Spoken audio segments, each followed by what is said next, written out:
इमाम साहब हर माह मस्जिद के लिए चंदा मांगने आते तो उनके साथ एक जवान लड़की भी आती। मैं इमाम साहब को चंदा देता और साथ आई लड़की को भी 200 दे देता। तभी वो लड़की मेरे करीब होकर कहती, कुछ तो शर्म करो, मैं तुम्हारे बच्चे की माँ बनने वाली हूँ और तुम मुझे सिर्फ 200 दे रहे हो। उसकी बात सुनकर तो मेरे तन बदन में आग लग जाती। दिल चाहता कि उसके मुंह पर जोरदार थप्पड़ मारूं, क्योंकि मैं कंवारा था, मेरी अभी तक शादी नहीं हुई थी और ये लड़की मुझ पर किस किस्म का घटिया इल्जाम लगा रही थी। फिर मेरी गैरत ये गवारा ना करती कि मैं किसी औरत पर हाथ उठाऊं, इसीलिए खामोश हो जाता। अब हर माह इमाम साहब चंदा लेने आते तो वो लड़की उनके साथ आती और यही जुमले मुझे फिर से कहती, मगर इस बार मैं आपे से बाहर हो गया। मुझे शदीद गुस्सा आया। मुझे ये सब उस लड़की और इमाम साहब का ढोंग लग रहा था। इससे पहले कि मैं उन्हें इस बार जलील करता, उस लड़की ने खुद ही कह दिया कि अगर तुम्हें यकीन नहीं है, कल इसी वक्त मदरसे आ जाना, तुम्हें सारे सबूत मिल जाएंगे। अगले रोज मैं मदरसे गया तो वो लड़की मुझे कमरे में ले गई। कमरे में घुप अंधेरा था। जैसे उसने लाइट ऑन की, मेरे तो जिस्म से जान ही निकल गई, क्योंकि वहां पर तो मेरा नाम शकील है, मेरी उम्र 22 साल थी। तकरीबन 8 महीने पहले मैं बहुत शदीद बीमार हो गया था, जिसके बाद अब मैं अपने पैरों पर खड़ा हुआ था। इस दुनिया में मेरी अम्मी और एक बहन के अलावा कोई भी नहीं है। मेरी बहन बड़ी थी तो उसकी शादी हो चुकी थी। हम लोग कॉलोनी में रहते थे। अब मैं पहले से बेहतर हो गया था, इसलिए घर के छोटे मोटे काम मैं कर दिया करता था। पहले कॉलोनी में एक बहुत बड़ी मस्जिद और एक मदरसा जेर तामीर थे और यहाँ के इमाम साहब हर माह घरों में जाकर चंदा इकट्ठा किया करते थे। एक दिन दरवाजे पर दस्तक हुई तो सोचा मैं देख लेता हूँ। देखा तो इमाम साहब चंदा लेने आए थे, मगर आज उनके पीछे एक लड़की खड़ी हुई थी। उसने अपना आधा चेहरा ढांप रखा था और वो मुझे अजीब नजरों से देख रही थी। मैंने उस पर ध्यान नहीं दिया और इमाम साहब को चंदा देकर खुद वहां से वापस आ गया। एक बात बहुत अजीब थी, जब से मैं बीमार हुआ था उसके बाद मेरी अम्मी ने मेरा कमरा बदल दिया था। मैंने अम्मी को कहा कि मुझे वापस मेरे कमरे में जाने दें, लेकिन उनका कहना था कि वो कमरा मनहूस है, तुमने वहां पर नहीं जाना। बहन और मेरी अम्मी आपस में पता नहीं क्या बातें किया करती थी, मगर मेरा बहुत ख्याल रखती थी। मेरा एक दोस्त था और वो मुझसे मिलने के लिए नहीं आ रहा था। मैं उसे फोन करता तो उसका नंबर बंद था। मैं उसके घर गया तो उसके घर वालों ने कहा कि वो घर पर नहीं है, जबकि वो मेरा इतना अच्छा दोस्त था कि भाइयों से भी ज्यादा अच्छा था, मगर अब मुझसे बात ही नहीं कर रहा था। जब से मैं बीमार हुआ था, मेरे आसपास के लोग मेरे साथ इतने अजीबो गरीब तरीके से पेश क्यों आ रहे थे। मुझे ऐसा लगता था कि कोई न कोई गड़बड़ जरूर है। एक दिन सुबह सुबह ही इमाम साहब ने फिर से दरवाजा बजाना शुरू कर दिया। मुझे आजकल नींद वैसे ही नहीं आती थी। शायद ज्यादा दवाइयां खाकर मेरा दिमाग खुश्क हो गया था। मैं दरवाजा खोलने गया तो आज फिर उनके साथ एक लड़की थी। मैंने सलाम किया, लेकिन लड़की सर झुकाकर खड़ी थी। उसको देखकर ऐसा लगता था कि जैसे वो बहुत ज्यादा रोती रही है और वो बहुत ही दुखी है। मैंने इमाम साहब को चंदा दिया और 200 निकाल कर उस लड़की की तरफ बढ़ा दिए तो उस लड़की ने इमाम साहब की तरफ देखा तो उसने 200 पकड़ लिए। मैंने कहा कि ये उस लड़की के लिए हैं, आप उसको दे दीजिएगा। लेकिन पता नहीं क्यों उस लड़की की आंखों में आंसू आ गए थे और देखने में वो हामला भी लगती थी। एक तो ये लोग बेचारे गरीब, ऊपर से उनके साथ इस तरह का मसला हो। उनका साथ देने वाला कौन है। चंदा देने के बाद मेरी जेब में उस वक्त सिर्फ 200 ही रह गए थे, जो मैंने उस लड़की को दे दिए। लेकिन इन पैसों को पकड़कर वो लड़की मजीद रंजीदा नजर आने लगी थी, मगर मैं चुप करके अंदर आ गया। एक दफा हमारे घर में हमारी फुफ्फो आई तो मेरी माँ ने कहा कि तुम्हारी फुफ्फो आई है, कोई जरूरत नहीं है उनसे मिलने की, कमरे से बाहर मत आना, मैं कह दूंगी कि तुम सो रहे हो। मैंने कहा कि क्यों, ऐसी क्या बात है, मैं जरूर मिलूंगा, पहले भी तो मिला करता था, अब क्या हो गया है। तो उन्होंने कहा कि नहीं, वो अजीबो गरीब किस्म की बातें करेंगी। तुम जब से बीमार हुए हो, एक तो तुम कमजोर हो गए हो और दूसरा तुम्हारी रंगत भी काली हो गई है, बस इसी वजह से वो बातें करती हैं। मैंने कहा कि फिर क्या हो गया, मैं खुद फुफ्फो जान से बात कर लूंगा। अगर मैं बीमार हो गया हूँ तो क्या फुफ्फी जान से रिश्ता खत्म कर दूं। अम्मी आप किस तरह की बातें कर रही हैं, मुझे आजकल आपकी कोई बात समझ नहीं आती। मेरी अम्मी ने कहा कि मैं तुम्हें बात समझा भी नहीं सकती, बस तुम अपने फुफ्फो से नहीं मिलोगे। अभी तुम्हारी तबीयत ठीक नहीं हुई, तुम आराम करो। आज तो तुम मुझे इतनी बातें सुना रहे हो, जब तुम बीमार हुए थे तो मेरा तो कलेजा मुंह को आ गया था। डॉक्टर ने कहा था आपका बेटा नहीं बचेगा। सारी रात सजदा रेज होकर मैंने तुम्हें अल्लाह से वापस मांगा है, और अब तुम इस तरह की लापरवाही करोगे, ये मुझसे बर्दाश्त नहीं होगा। खैर, मैंने अम्मी की बात मान ली। वैसे भी मुझे बिल्कुल भी याद नहीं था कि मेरे साथ क्या हुआ था, मैं क्यों इतना बीमार हो गया था। लेकिन अम्मी ने बताया कि शदीद बुखार की वजह से तुम्हें झटके लगने लगे थे। उस वक्त तुम्हारी हालत बहुत खराब हो गई थी, इसलिए सब लोग वाकई बहुत परेशान थे। मेरी अम्मी की आंखों में आंसू आ गए। उन्होंने कहा बस तुम अंदर ही बैठकर आराम करोगे। मैंने कहा कि इसमें रोने की क्या बात है, अगर आप नहीं चाहती तो मैं फूफो से नहीं मिलूंगा, बस आप नहीं रोएं। मैंने अपनी अम्मी की बात मान ली और फूफो थोड़ी देर बाद बैठकर चली गई। बीमार होने के बाद से मेरा फोन शायद कहीं गुम हो गया था। मैंने अम्मी से कहा कि मेरे लिए एक अच्छा सा फोन ले आएं या मुझे थोड़े पैसे दे दें, तो अम्मी ने कहा कि बिल्कुल भी नहीं। वैसे भी डॉक्टर्स ने कहा है कि अभी तुमने साल तक ऐसा कोई काम नहीं करना जिससे तुम्हारी नजर या दिमाग पर असर पड़े, इसलिए फोन तो बिल्कुल भी नहीं लेना। फोन तो आजकल अच्छे भले इंसान की भी तबीयत खराब कर देता है। अब तुम फोन लेने की तो बात ना करना। मेरी अम्मी मुझे अपना फोन भी नहीं देती थी और कहीं बाहर जाने भी नहीं दे रही थी और किसी से मिलने भी नहीं दे रही थी और मुझे मेरे कमरे में भी रहने नहीं दे रही थी। उनके हवाले से शायद वो ठीक कह रही थी, क्योंकि उन्होंने मुझे मौत के मुंह में जाते हुए देखा था। लेकिन अब मैं ठीक हो गया था। इस बार भी इमाम साहब आए तो वो लड़की उनके साथ थी और उसने एक अजीब हरकत की। उसने मेरा नाम पुकारा और मुझे कहा कि आप ठीक है ना। मैं हैरान हुआ कि उसे मेरा नाम कैसे पता है। फिर सोचा कि शायद इमाम साहब ने बताया होगा, लेकिन उसे मेरे ठीक होने या ना होने से क्या गर्ज थी। मैंने कहा कि हाँ मैं ठीक हूँ, आप क्यों पूछ रही हैं। लेकिन उसने कोई जवाब नहीं दिया, क्योंकि पीछे से मेरी अम्मी वहां पर आ गई और वो लड़की वहां से भाग गई। मेरी अम्मी को भी शक पड़ गया कि यहाँ पर अभी कोई लड़की खड़ी थी। मैं इस बात पर हैरान था कि वो मेरी माँ को देखकर भाग क्यों गई। उसका मेरी माँ के साथ क्या ताल्लुक था, क्या वो मेरी माँ को पहले से जानती थी।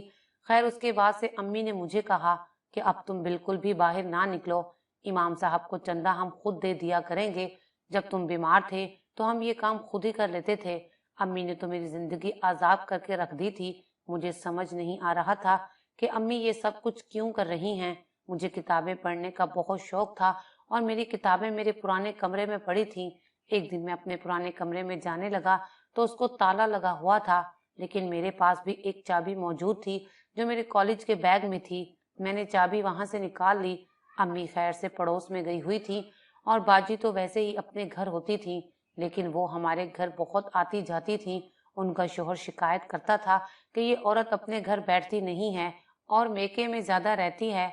लेकिन अम्मी मेरी बहन को कुछ भी नहीं समझाती थी। वो हर बात में यही कहती थी कि इसकी माँ का घर है, यहाँ नहीं आएगी तो कहाँ जाएगी। फिर मैं अपने कमरे में दाखिल हुआ तो मुझे कमरे में जाकर बहुत अच्छा लगा। मैं बचपन से उसी कमरे में रहता था। पता नहीं अब अम्मी मुझे यहाँ क्यों नहीं रहने देती थी। मैं सोच रहा था कि अम्मी को तो किसी तरह मना लूंगा कि मुझे वो यहाँ पर वापस रहने दें, लेकिन एक चीज सामने पड़ी हुई थी जिसको देखकर मैं हैरान रह गया। मैंने एक छोटा सा शीशा दीवार पर लगा रखा था और उसके आगे छोटी सी शेल्फ थी जिस पर मैं अपना परफ्यूम और ब्रश रखा करता था, और आज उसके ऊपर मेकअप का सामान पड़ा हुआ था। ये मेकअप का सामान किसका था? मैं हैरान रह गया कि मेरे कमरे में किसी लड़की की चीजें क्या कर रही हैं, क्योंकि यहाँ पर तो कभी भी इस तरह की कोई चीज नहीं होती थी और मैंने भी कभी ऐसी कोई चीज नहीं रखी थी। मेरी बहन भी जब आती थी तो वो अपने कमरे में ही रहती थी, लेकिन ये सब चीजें यहाँ पर क्या कर रही थी? जब मैंने अलमारी खोली तो वहां पर भी औरतों के कपड़े पड़े हुए थे, जो ना तो मेरी बहन के लग रहे थे और ना ही मेरी अम्मी के। बहन जो इतनी ज्यादा पतली नहीं थी और अम्मी बहुत ज्यादा मोटी थी। मेरी अम्मी ने कहाँ से इस तरह के कपड़े पहने थे? काफी भारी और काम वाले सूट थे, जैसे किसी नई नवेली दुल्हन के होते हैं, और ये कपड़े सारे मेरी पसंद के रंगों के ही थे। मैं हैरान रह गया कि ये सब चीजें मेरे कमरे में क्या कर रही हैं, और ये कपड़े तो मेरी बहन के भी नहीं हैं और मेरी माँ को भी नहीं आते हैं। अभी मैं ये सोच ही रहा था कि अम्मी वहां पर आ गईं और उन्होंने चिल्लाना शुरू कर दिया, जैसे वाकई मुझसे बहुत बड़ी गलती हो गई हो। उन्होंने तो इस तरह से रद्दे अमल देना शुरू कर दिया कि जैसे कयामत आ गई है। यहाँ क्या कर रहे हो तुम? जब मैंने तुम्हें मना किया था, फिर तुम यहाँ पर क्यों आए? निकलो यहाँ से। मैंने कहा, अम्मी आपको क्या हो गया है? थोड़ी देर को अगर मैं अपने कमरे में आ गया तो कौन सा तूफान आ गया? और मेरे कमरे में ये लड़कियों की चीजें क्या कर रही हैं? कौन आया था इस कमरे में रहने के लिए? जब मैं बीमार था तो आपने मेरा कमरा किसी और को इस्तेमाल करने के लिए दिया था। क्या आपने मेरा कमरा सबा को तो नहीं दिया था?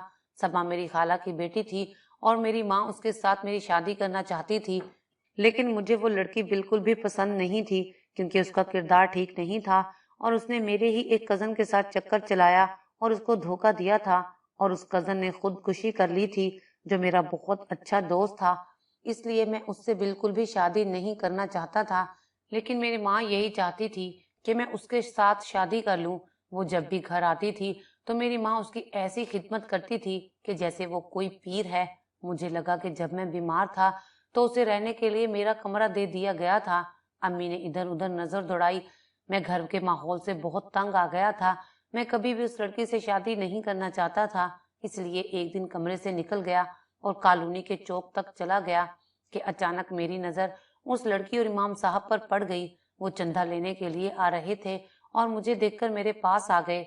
मैंने चंदे के पैसे दिए और उस लड़की को 200 दिए तो वो लड़की कहने लगी, तुम्हें शर्म नहीं आती? मैं हामला हूँ और तुम्हारे बच्चे की माँ बनने वाली हूँ। मैं बहुत ज्यादा मुश्किल में हूँ। देखो मेरी क्या हालत हो गई है।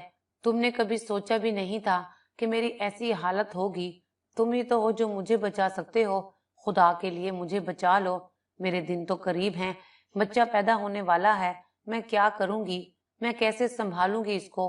वो बहुत ज्यादा परेशान थी। एक ही सांस में बोल रही जा रही थी। मेरा दिल चाहा कि मैं एक थप्पड़ इसको दे मारूं। ये मुझ पर कैसा घटिया इल्जाम लगा रही थी, मगर मैं औरत पर हाथ नहीं उठाना चाहता था।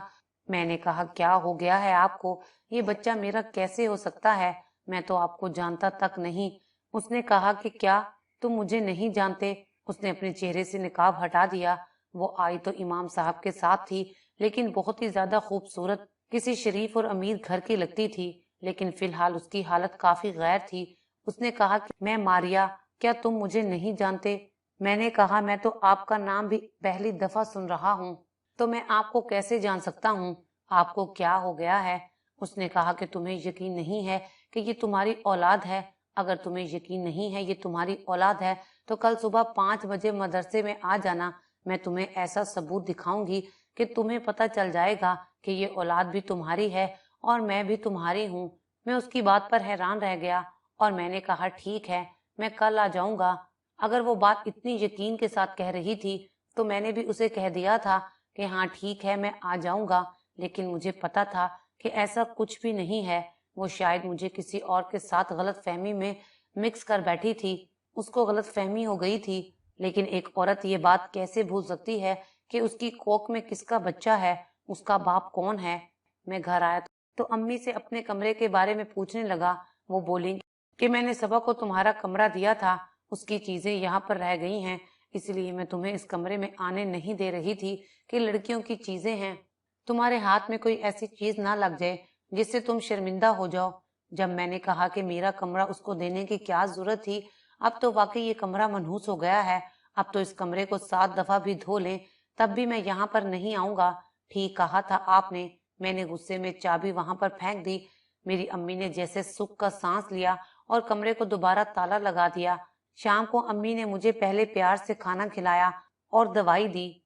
अभी तक मेरी दवाइयां चल रही थी। उसके बाद मेरी बहन भी वहां पर आ गई और मेरी माँ और बहन ने मुझे कहा कि तुम सबा से शादी कर लो। मैंने कहा कि मैं कभी भी सबा से शादी नहीं करूंगा, मर के भी नहीं करूंगा। उसकी वजह से मेरा कजन और मेरे भाइयों जैसा दोस्त मुझे हमेशा के लिए छोड़कर चला गया है। फिर मैं जाकर अपने कमरे में सो गया और सुबह सुबह मौका देखकर घर से बाहर निकल गया। मैं जल्दी से मदरसे पहुंच गया। ये एक बहुत बड़ा मदरसा था और उस लड़की ने मुझे मदरसे के एक कोने में जहां इमाम साहब रहते थे वहां पर बुलाया था। वो लड़की मेरे इंतजार में पहले से ही वहां पर मौजूद थी। मैंने कहा, अब बताओ कौन सा सबूत है तुम्हारे पास ये बच्चा मेरा कैसे हो सकता है? अगर तुम्हारा सबूत झूठा हुआ तो मैं तुम्हें माफ नहीं करूंगा। शरीफ आदमी को रोक कर उन पर इस तरह के इल्जाम लगाती हो। पता नहीं तुमने किसके साथ ये बच्चा पैदा किया और अब मेरे पीछे पड़ गई हो। उसकी आंखों में आंसू आ गए। उसने कहा कि ऐसे अल्फाज नहीं बोलो जिन पर बाद में तुम्हें पछताना पड़े। मैंने कहा कि मेरा मजीद वक्त जाया ना करो। क्या है तुम्हारे पास? मुझे जल्दी से दिखाओ। वो मेरा हाथ पकड़कर एक कमरे में ले आई। वहां अंधेरा था। जैसे ही उसने लाइट ऑन की, मुझे चक्कर से आ गए। ये कमरा मुझे जाना पहचाना लग रहा था। और फिर उसने अलमारी खोलकर एक डब्बा निकाला, मेरा हाथ पकड़ा और मुझे एक तरफ बिठा दिया। वो कैसे बार बार बेबाकी से मेरा हाथ पकड़ती थी, मैं तो उसको जानता तक नहीं था। जब उसने छोटा सा डब्बा खोला और मेरी तरफ किया तो पहली चीज देखकर ही मैं हैरानो परेशान रह गया और मेरे कदमों तले से जमीन निकल गई, क्योंकि उसके अंदर एक तस्वीर थी जिसमें वो लड़की दुल्हन बनी बैठी थी और मैं दूल्हा बना बैठा था। और हम सिर्फ दूल्हा दुल्हन ही नहीं बने बैठे थे, बल्कि हमारे चेहरे पर बहुत ज्यादा खुशी थी। और मैंने एक हाथ से उसे अपने करीब करके पकड़ा हुआ था कि जैसे मैं बहुत ज्यादा खुश था। मैंने कहा कि ये सब क्या है? उसने कहा कि तुम मेरे शोहर हो। हम लोगों ने एक दूसरे से मोहब्बत की शादी की थी। मैं तुम्हारे साथ तुम्हारे घर में तुम्हारे कमरे में रहती थी, लेकिन तुम्हारी माँ को ये रिश्ता कबूल नहीं था। और फिर तुम्हारे साथ एक हादसा हो गया और तुम्हारी याददाश्त चली गई। उसके बाद तुम्हारी माँ ने मुझे घर से निकाल दिया, मुझे तुम तक नहीं आने दिया। आज इस बात को 8 महीने हो गए हैं और मैं 8 महीने के हमल से हूँ। ये तुम्हारा बेटा है। तुम्हारी माँ को इसी बात से मसला था कि मेरे आगे पीछे कोई नहीं था, मेरी जात पात का कोई पता नहीं था, इसलिए उन्होंने मुझे कभी कबूल ही नहीं किया। मैं बचपन से ही इमाम साहब के पास रह रही हूँ। उन्होंने मुझे अपनी बेटी बनाया हुआ है और फिर उसने मुझे हमारा निकाह नामा भी दिखाया। ये सब देखकर मैं हैरान रह गया। मैंने कहा कि ये सब नहीं हो सकता। मेरी माँ मुझसे इतना बड़ा झूठ नहीं बोल सकती। अगर तुम मेरी बीवी हो और ये बच्चा मेरा है तो तुम मेरी इज्जत हो। मेरी माँ ने कैसे तुम्हें गली में फेंक दिया? वो ऐसा नहीं कर सकती। उसने आंखों में आंसू भरकर कहा कि तुम्हारी माँ ने ऐसा ही किया है क्योंकि तुम मुझे भूल गए थे और इसलिए उन्होंने इस बात का फायदा उठाया। डब्बे के अंदर और भी तस्वीरें थीं, मुंह दिखाई का तोहफा भी था और एक चेन भी थी जो मैंने उसे शायद तोहफे में दी थी। अब मुझे भी कुछ कुछ याद आ रहा था। ये चैन सच में मेरी थी, जो बचपन से मेरे पास थी, और वो बच्चा मेरा ही था। वो लड़की सच ही बोल रही थी, क्योंकि मेरी माँ मुझे कहीं बाहर जाने नहीं दे रही थी, किसी से मिलने नहीं दिया, फोन रखने भी नहीं देती थी। उसके पास मेरा पुराना फोन भी था जिसकी स्क्रीन टूटी हुई थी, लेकिन वो चलता था। उसने कहा कि इस फोन को घर में जाकर चार्ज करो, इसके अंदर हमारी सारी यादें हैं, सारी बातें हैं जो हमने एक दूसरे से की थी। हमारी शादी की वीडियो भी है। मैंने ऐसा ही किया और सारी सच्चाई मेरे सामने आ गई। फिर मैंने फुफ्फो को फोन किया। उन्होंने भी मुझे सारी बातें बताई और मेरे कमरे में जो चीजें पड़ी थी वो सब सबा की नहीं बल्कि मारिया की थी। अगले दिन मैंने इरादा कर लिया कि मुझे क्या करना है। मैं इमाम साहब के पास गया। उन्होंने भी मुझे सारी हकीकत बता दी। मुझे भी बहुत कुछ याद आ चुका था। मेरी माँ ने हम दोनों के साथ बहुत गलत किया था। फिर जब बच्चे की पैदाइश के बाद मैं मारिया को वापस घर ले आया तो मेरी माँ की शक्ल देखने वाली थी। मेरी माँ के साथ मेरी बहुत लड़ाई हुई। मैंने कहा कि आपने अच्छा नहीं किया, ये मेरी इज्जत थी, आपके होने वाले पोते की माँ थी और आपने इसको बाहर गली में फेंक दिया। ये तो भला हुआ इमाम साहब का जिन्होंने मेरी इज्जत की हिफाजत की और इसको अपने घर में पनाह दी। खैर से मारिया ने मेरे बेटे को जन्म दिया जिसकी शक्ल बिल्कुल मुझसे मिलती थी और आखिरी शक भी दूर हो गया। डॉक्टर के पास गया तो उसने भी यही सब बातें बताई थी। मेरी माँ ने बहुत बड़ा खेल खेला था। उसके बाद से मैं अपनी माँ से अलग हो गया और अपनी बीवी और बच्चे को लेकर अपनी दुनिया बसा ली। मेरे दोस्त अहमद को भी मेरी माँ ने वास्ते दिए थे कि वो मुझसे बात ना करे, लेकिन अब वो भी मुझे मिल गया और उसने मेरी माली मदद भी की और अपनी कंपनी में नौकरी भी दिलवाई। मैंने अपनी बीवी मारिया से मोहब्बत की थी और मैं उस मोहब्बत को भूल चुका था, लेकिन वो मेरी बीवी थी, मेरी औलाद की माँ थी। आहिस्ता आहिस्ता मुझे उससे मोहब्बत हो गई। अभी इस बात को 1 माह ही गुजरा था कि मेरी माँ और मेरी बहन हमें मनाने आ गए। उन्होंने अपनी गलती तस्लीम कर ली और वो हमसे बहुत शर्मिंदा थे। मेरी बीवी ने मेरी माँ को माफ कर दिया और फिर हम मियाँ बीवी ने भी उनसे माफी मांगी, क्योंकि हमने भी उनका दिल दुखाया था, उनकी मर्जी के खिलाफ शादी की थी। मगर अब हम सबके एक दूसरे के लिए दिल साफ हो गए थे। मेरी बीवी ने मुझे कहा कि आज से हम उनके साथ ही रहेंगे। मेरी माँ और बहन ये सुनकर बहुत खुश हुई। सच कहते हैं कि अगर मोहब्बत सच्ची हो तो जमाना उसकी राह नहीं रोक सकता। 8 महीने तक मारिया ने मुझसे राब्ता करने की बहुत कोशिश की थी, लेकिन मेरी माँ ने ये होने नहीं दिया और फिर वो किसी तरह मुझ तक पहुंच ही गई। उसका कहना था कि मैं पहले इसलिए भी नहीं आई क्योंकि डॉक्टर ने कहा था कि आपके दिमाग पर जोर नहीं पड़ना चाहिए, लेकिन उसके वो 7-8 महीने बहुत मुश्किल से गुजरे और अब मैं चाहता हूँ कि मैं उसे जिंदगी की हर सहूलत दूं। अब हम सब लोग साथ हैं। मेरी माँ मेरी बीवी का बहुत ख्याल रखती है और मेरी बीवी भी मेरी माँ का बहुत ख्याल करती है। मैं अल्लाह ताला का लाख लाख शुक्र अदा करता हूँ कि आज सब कुछ ठीक हो गया है और हम सब खुशी खुशी रह रहे हैं।